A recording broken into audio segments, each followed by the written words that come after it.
I recently acquired a food business. It turns over about £500,000 a year, and I acquired it for the grand total sum of zero. In fact, I actually got paid about £10,000 to acquire this business. Now, had lots of positives, but also had a ton of negatives. And one of the negatives, and in a food business, and in all businesses, your staff, the people who work for you, who represent your brand, who create your products, who deliver your service, are so important. And unfortunately, there are a few members of staff who, let's use the analogy, they were not drivers, right? They were not driving that bus forward. They were not driving the car forward. They weren't pushing the company forward in a race. They were passengers. They were doing what needed to be done, maybe not doing enough, and kind of there for the ride. Now, I don't mean this in a negative way. Some people in life are just going to be passengers, and that's just what it is. And sometimes in business, passengers, they don't necessarily detract from the business on the face of it. They just don't push it forward. But they plod along, they do what needs to be done, and that's kind of it. Now you might think, well, that's harmless, okay, they don't want to be the CEO, they don't want to do this and have this responsibility, they're happy just doing that. And that's okay, if you don't want to grow the business.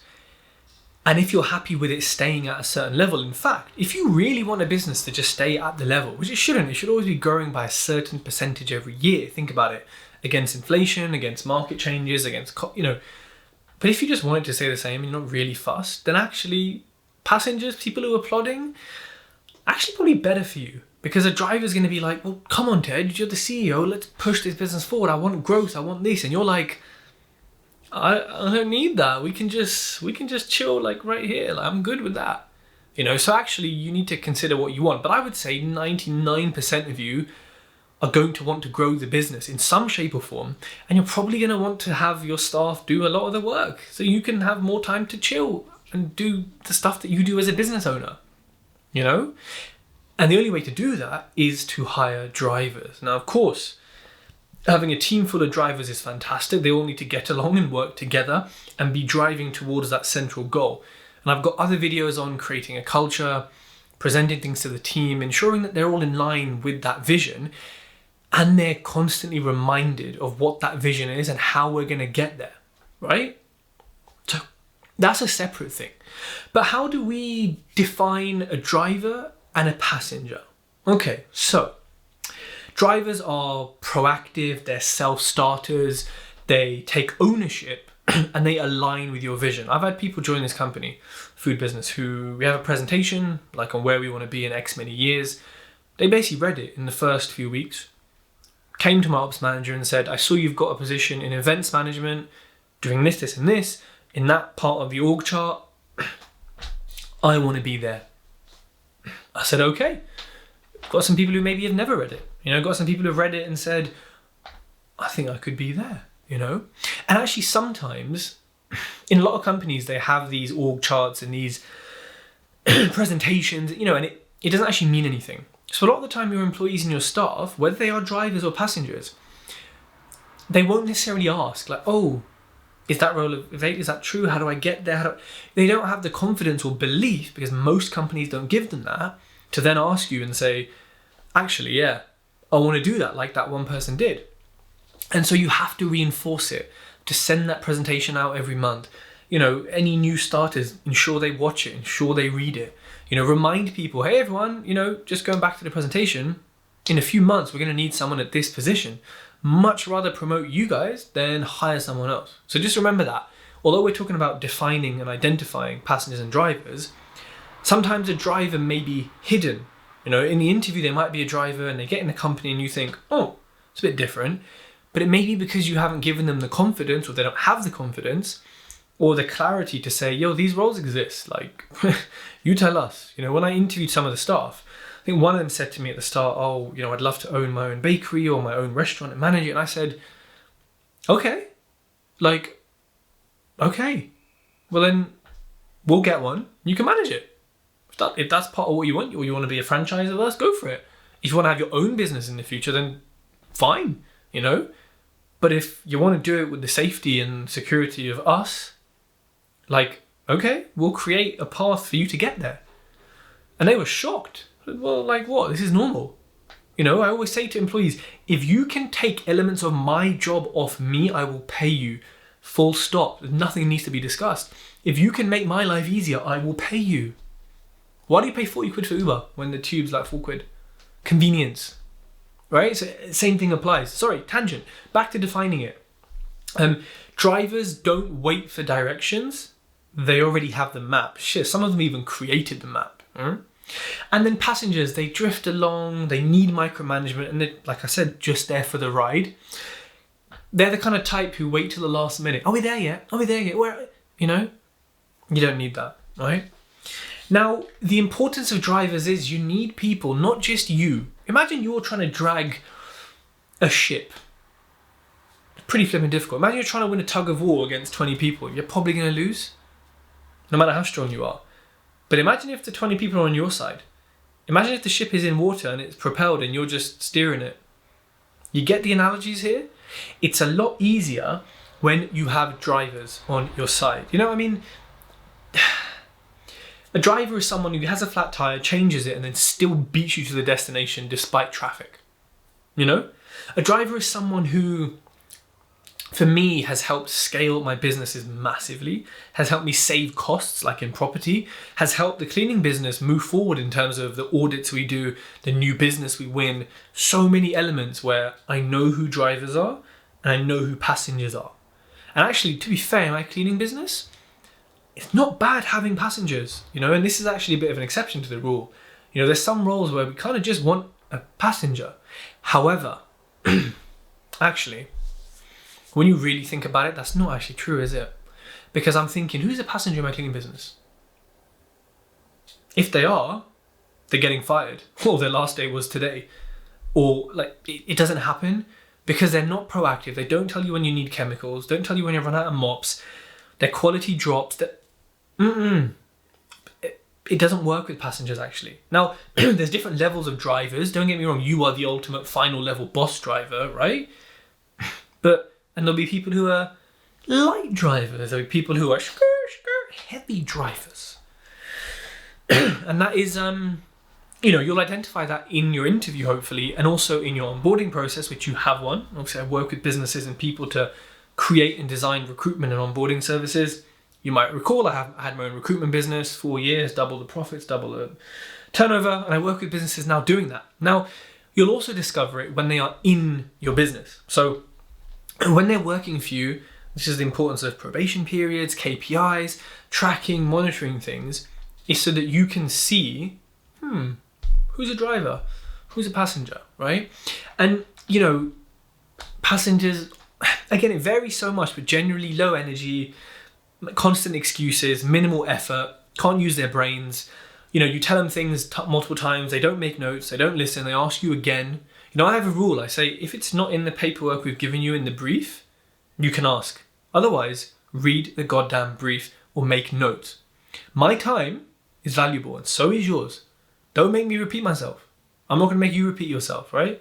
So it's that mutual respect of you being told something and you think, shit, I might forget. Whip out a notebook and whip out your phone. I'm not going to complain. I'm going to say, and actually I've seen staff in the food business with notebooks, they're writing things down. Because I've taken that attitude and we've said, like, you know, if it's there in the guide of how to make this dish or how to plate it or whatever, read it, study it, read it in the middle of service. Like, you know, it's that taking initiative. And sometimes, again, depending on people's experience and life experience, you have to give them that little kick up the arse to say, this is how you take the initiative. This is how you know, learn things, right? And look, some people say, oh, our business is like a family, you know, we're a family. Okay, I love my family. There's also some I don't like whatever. That analogy to me just doesn't work because you can't really kick someone like your family. I mean, as you can, but you can't really. For me, I say we are a sports team. If you are not performing, right? If you are not scoring goals, you're not scoring touchdowns, if you are not, you know, that looks like a Spitfire up there. You know the World War II plane? Maybe they're doing some sort of... Actually, you've sounded too quiet to be a Spitfire. Fun fact, when I was young, I used to love going to war museums and seeing like planes and all the bits. And now it's just genocide and war everywhere, you know? So it's it's crazy how the world works. So for me, we're a sports team. If you're not performing, you're not on the bus, and you ain't even on the bench, you're like, your name's getting rubbed out of the changing room. Like, why would I hire you if you're not performing? This is not a charity. Even charities don't want people not performing. Like, you're not entitled to anything. Maybe you're entitled to benefits. Like, you know, go and enjoy that. But if you are not at the level we need you to be, and we've tried and we've nurtured and it's not getting there, or you're just like belligerent and you're not actually taking it in, you're gone. Hire slowly, fire fast, right? So important. It's not personal.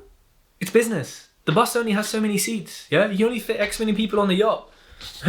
You know, why would you be here if, you know, you're not performing? It's better for both parties. If you can't perform here, then you should be in a different role, in a different company, doing a different, like, who knows where you should be, right? But it's not here. And we want drivers. We want drivers. And, you know, in order to hire drivers, it all comes down to your job spec, your job advert. Yes, they are two different things, people.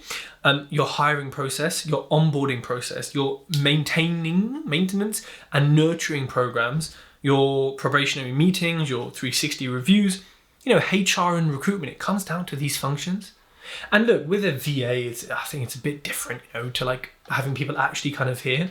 But, you know, my kind of message to kind of leave you with is to say, well, are you looking around your team, like regularly, monthly? Are you looking at the stats? Are you looking at the income? Are you looking at how they serve customers? Are you looking at how they interact with you?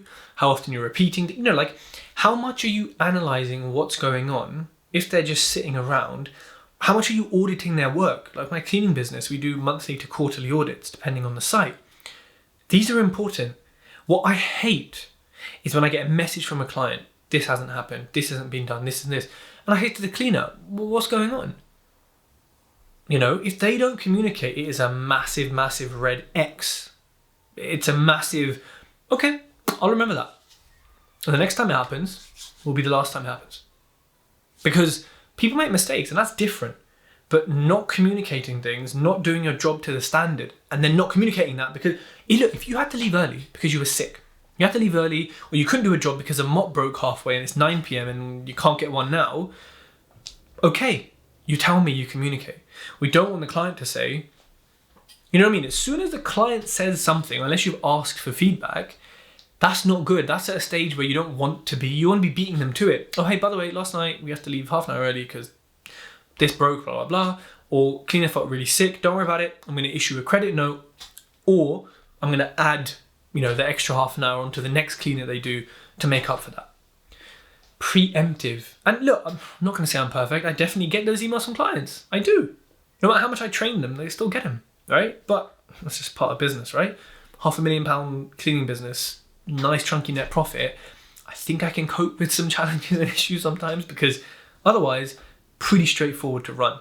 So people, have a think about, you know, your passengers and your drivers. Who are passengers in your company? Hopefully no one. Who are passengers?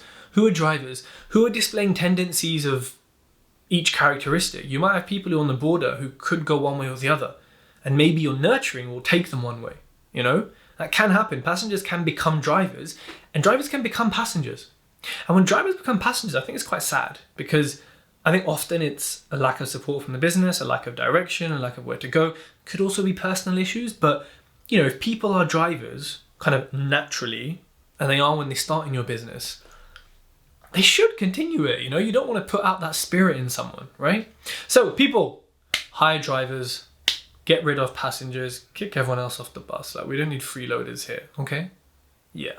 So make sure you go to the top of Spotify, hit 5 stars, leave a review. If you're on Apple Podcasts, do the same thing. Still got like, what, 300, 400 5-star reviews on Apple Podcasts? Yeah, your boy's doing okay. Not that I get paid from it at all. Not that I run adverts either. Yeah, I didn't see any adverts, did you? Maybe I should. Also, my mentorship program business consulting program is open for the rest of 2024. Got a few spaces. So if you click the link in the description, in the bio, and whatever, or send me a DM on Instagram, I'll send you a link to it. Get your money up though, because if you want to make big changes, you got to spend big change.